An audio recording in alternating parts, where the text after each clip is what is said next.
So, had an adventure with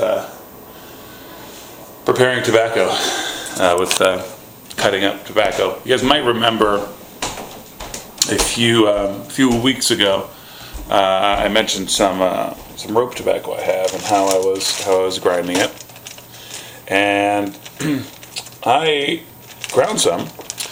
Or I'm using the word grind because I actually did use a grinder. I cut some up using a grinder. So this is the tobacco right here. Very dense, thick, sugary rope.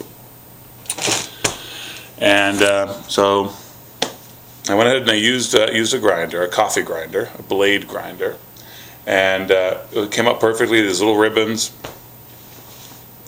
And I'll show you what else happened besides it coming up perfectly. I've had to revert back to using just a butcher knife and a block.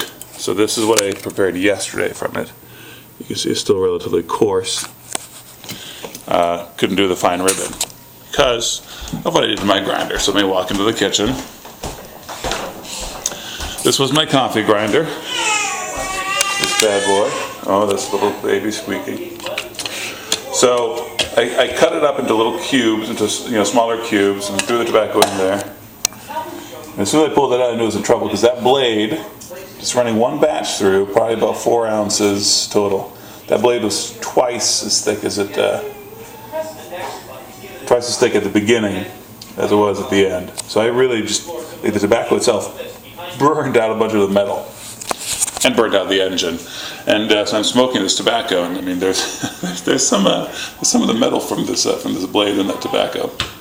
So the engine's burnt out. Just throwing it away. Can't even use it for coffee now. And I thought to make the video because I just prepared this press. It's brewing right now. I had to bring this bad boy out of the shed. Yes, I have an industrial coffee grinder.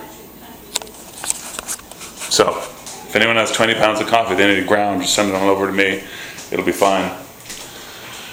So that's back to square one. Just using a knife. I can't tell you how dense this stuff is. It's just really like bouncy. Anywho, back to the knife. If anyone else has any ideas, I'm not going to use my awesome industrial grade coffee grinder because that's a piece of equipment worth several $100s. I'm not going to risk my tobacco in it, or I'm not going to risk breaking it with the tobacco. All right, y'all.